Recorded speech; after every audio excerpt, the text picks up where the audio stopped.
آپ رضی اللہ تعالیٰ عنہ کے غلام حضرت اسلم رضی اللہ تعالیٰ عنہ کہتے ہیں کہ میں ایک مرتبہ حضرت عمر رضی اللہ تعالیٰ عنہ کے ساتھ حرہ کی طرف جا رہا تھا۔ ایک جگہ آگ جلتی ہوئی جنگل میں نظر آئی۔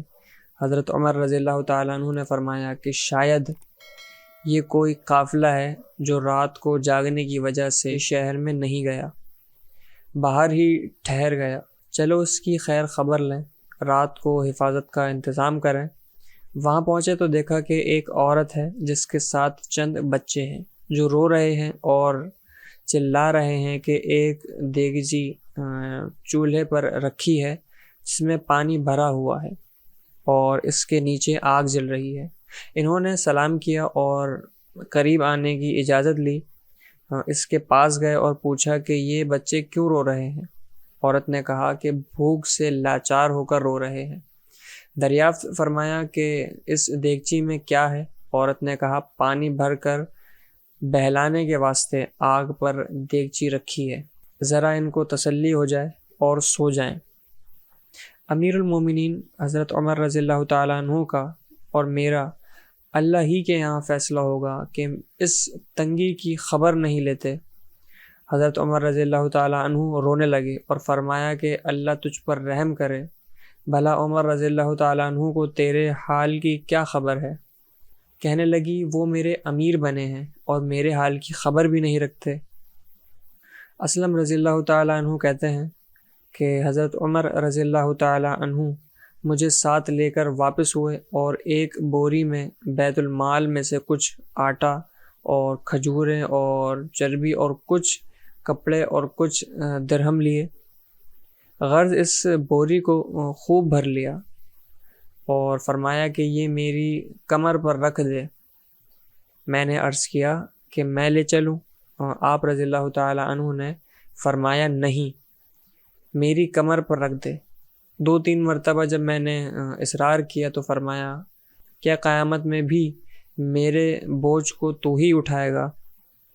اس کو میں ہی اٹھاؤں گا، اس لیے کہ قیامت میں مجھ سے ہی اس کا سوال ہوگا۔ میں نے مجبور ہو کر بوری کو آپ کی کمر پر رکھ دیا۔ آپ نہایت تیزی کے ساتھ اس کے پاس تشریف لے گئے، میں بھی ساتھ تھا۔ وہاں پہنچ کر اس دیگچی میں آٹا اور کچھ چربی اور کھجوریں ڈالیں اور اس کو چلانا شروع کیا اور چولہے میں خود ہی پھونک مارنا شروع کی۔ اسلم رضی اللہ تعالیٰ عنہ کہتے ہیں کہ آپ رضی اللہ تعالیٰ عنہ کی گنجان داڑھی سے دھواں نکلتا ہوا میں دیکھ رہا تھا، حتیٰ کہ حریرہ تیار ہو گیا۔ اس کے بعد آپ نے اپنے دست مبارک سے نکال کر ان کو کھلایا۔ وہ سیر ہو کر خوب ہنسی کھیل میں مشغول ہو گئے اور جو بچا تھا وہ دوسرے وقت کے واسطے ان کے حوالے کر دیا۔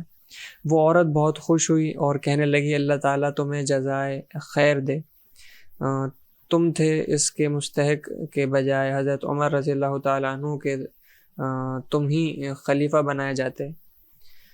حضرت عمر رضی اللہ تعالیٰ عنہ نے اس کو تسلی دی اور فرمایا کہ جب تم خلیفہ کے پاس جاؤ گی تو مجھ کو بھی وہاں پاؤ گی۔ حضرت عمر رضی اللہ تعالیٰ عنہ اس کے قریب ہی ذرا ہٹ کر زمین پر بیٹھ گئے اور تھوڑی دیر بیٹھنے کے بعد جو ہے وہ چلے آئے اور فرمایا کہ میں اس لیے بیٹھا تھا کہ میں نے ان کو روتے ہوئے دیکھا تھا، میرا دل چاہا کہ تھوڑی دیر ان کو ہنستے ہوئے بھی دیکھ لوں۔ صبح کی نماز میں اکثر سورہ کہف، سورہ طٰہٰ وغیرہ بڑی صورتیں پڑھتے تھے اور روتے کہ کئی صفوں تک آواز جاتی۔ ایک مرتبہ صبح کی نماز میں سورہ یوسف پڑھ رہے تھے، سورہ یوسف کی آیت نمبر 86 پر پہنچے تو روتے روتے آواز نکلی۔ تہجد کی نماز میں بعض مرتبہ روتے روتے گر جاتے اور بیمار ہو جاتے۔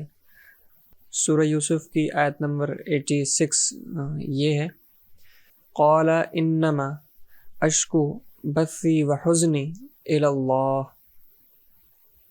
یہاں تک پہنچے اور روتے روتے آواز نہ نکلی۔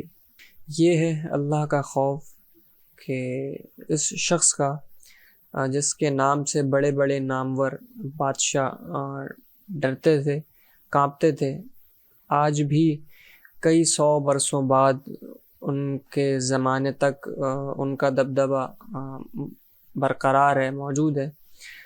آج کوئی بادشاہ نہیں، حاکم نہیں، کوئی معمولی سا امیر بھی اپنی رعایا کے ساتھ جو ہے وہ اس طرح خیال رکھ سکتا ہے، اس طرح کا برتاؤ رکھ سکتا ہے۔ تو ہم اپنے اوپر نظر ڈالیں اور اپنے اپنے اعمال کے جواب دیں۔ ہم خود ہیں، اپنی قبر میں جا کے جواب ہم نے ہی دینا ہے، کسی اور نے نہیں دینا۔ دوسرے کو نہ دیکھیں، اپنے آپ کو دیکھیں کہ آپ کیا کر رہے ہیں۔ نیکی کی شروعات خود سے کریں، نہ کہ دوسروں کو پہلے دعوت دیں۔ پہلے خود کریں پھر دعوت دیں۔ تو اللہ تعالیٰ سے دعا ہے کہ اللہ تعالیٰ ہمیں نیک کام کرنے کی اور اچھا برتاؤ دوسروں کے ساتھ کرنے کی اور خوش اخلاقی کے ساتھ اپنے نبی، ہمارے نبی کا جو اخلاق ہے، حضرت محمد مصطفیٰ صلی اللہ علیہ وآلہ وسلم کا اخلاق ہے، اس کو سیکھنے کی، اس کو سمجھنے کی اور ان کے بتائے ہوئے راستوں پر عمل کرنے کی توفیق عطا فرمائے۔